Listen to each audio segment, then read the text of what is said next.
Bon, on est rendu à probablement la dernière capsule, les soins infirmiers de l'insuffisance rénale aiguë. Donc, qu'est-ce que l'infirmière doit surveiller chez un patient insuffisant rénal aigu? Mais toutes les manifestations cliniques qui sont en lien avec ça. Donc, si on dit que c'est des gens qui ont tendance à faire de l'hypertension, à avoir des arythmies à cause du potassium, bon, mon crayon qui écrit pas, avoir des arythmies à cause du potassium, c'est quelque chose qu'on va surveiller. C'est un patient à qui on va prendre les signes vitaux de façon régulière, même si dans le Cardex, c'est prescrit DIE ou BID ou peu importe. Comme infirmière, vous allez décider qu'un patient qui est en insuffisance rénale aiguë, qui pourrait démontrer des manifestations cliniques au niveau des signes vitaux, mais vous allez les prendre plus souvent. Ça, c'est à vous à décider ça. L'évaluation de la rétention liquidienne, donc c'est un patient à qui on va faire des ingesta excreta stricts. Même si le doc les a pas prescrits, c'est quelque chose qu'on peut demander, qu'on peut vouloir, nous, comme infirmière. On va demander à ce que ce patient-là soit pesé DIE parce que on le sait que la rétention liquidienne, ça l'augmente beaucoup plus rapide que l'augmentation de vrai poids en gras. Donc, on va peser ces personnes-là à tous les jours, au même moment, si possible avec le même pèse-personne, à la même heure, habillés de la même façon. Donc, le meilleur moyen de tout faire ça, c'est de peser les gens le matin au réveil, après avoir été aux toilettes, en jaquette. Donc, ils vont être pesés avec le même linge à tous les jours, à peu près à la même heure, puis on va avoir un poids qui est assez représentatif, je vais dire. On va observer les urines, essayer de voir est-ce qu'on souffre d'oligurie, d'anurie. On va probablement, le médecin ou la médecin va probablement demander des analyses culture d'urine assez régulièrement chez un patient d'insuffisance rénale aiguë. On va surveiller les résultats de laboratoire de potassium, de sodium, d'urée, de créatinine. Urée-créate, là, je veux dire, c'est la base de l'insuffisance rénale. Là. Le potassium, le sodium, c'est comme les effets secondaires de l'insuffisance rénale chronique ou aiguë. Et donc, c'est des trucs qu'on va surveiller beaucoup. Le CG pour voir est-ce que notre patient est en train de développer une hyperkaliémie. Puis il faut être en mesure de reconnaître le long de P qui s'aplatit, le QRS qui s'élargit, l'onde T qui devient de plus en plus pointu. Tout ça, c'est des signes d'hyperkaliémie. Ensuite de ça, on va évaluer l'apparence générale. Bon, mais si un patient fait de la rétention urinaire, on va regarder est-ce qu'il y a de l'édème à godet, est-ce qu'il y a la distension de la veine jugulaire, est-ce que ces muqueuses sont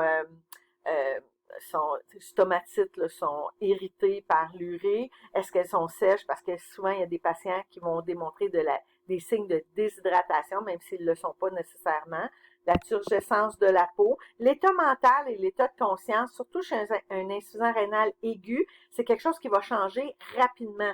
Donc, on a un patient qui était correct il y a une journée ou deux au niveau cognitif, puis là, tout d'un coup, il l'est pas, puis on le sait qu'il est diabétique, on le sait qu'il est insuffisant rénal chronique, mais peut-être qu'il est en train de développer une insuffisance rénale aiguë sur une insuffisance rénale chronique. Donc, c'est des trucs qu'on va surveiller beaucoup, là. On va faire l'auscultation cardiaque pour voir est-ce que notre B1, B2 est régulier, est-ce qu'on est en train de développer un B3 ou un B4.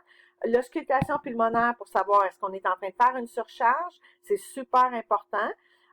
S'ils font de la dialyse, de l'hémodialyse, on va surveiller la fistule artério-veineuse.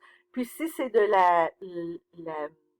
la dialyse péritonéale, on va s'assurer qu'au niveau abdominal, on n'est pas en train de développer une péritonite. Là.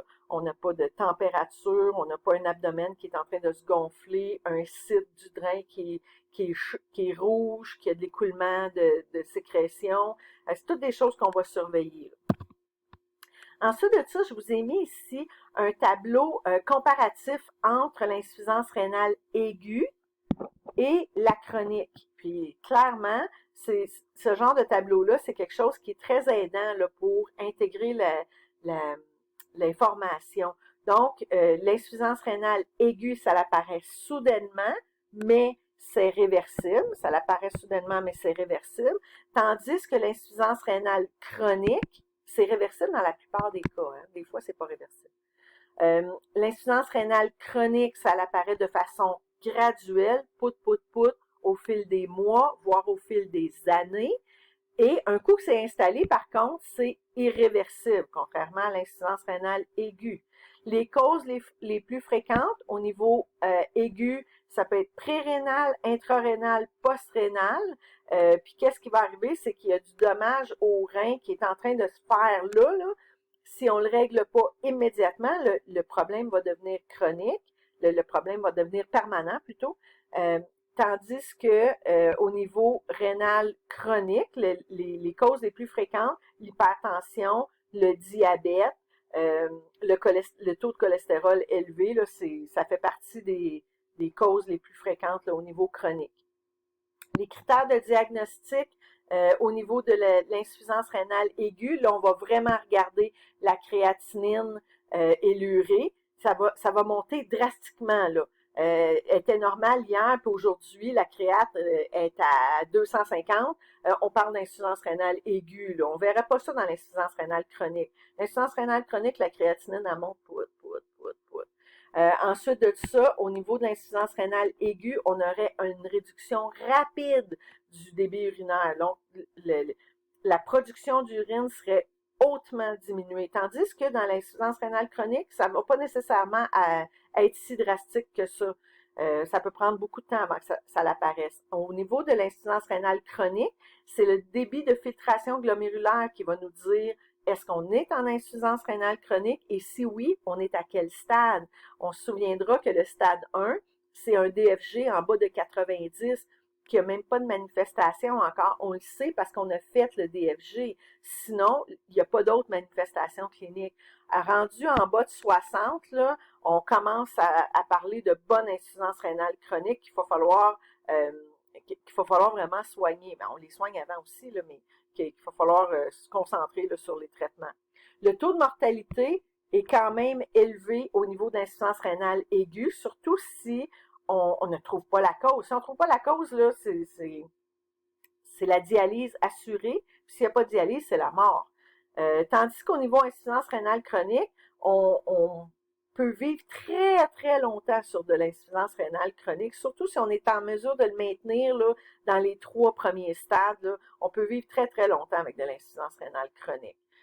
Principale cause de mortalité, de l'infection, puis chez les insuffisants rénales chroniques, les maladies cardiovasculaires, là, mais ça, c'est pas si important. Je vous dirais, c'est plus cette partie-là que je veux vous retenir.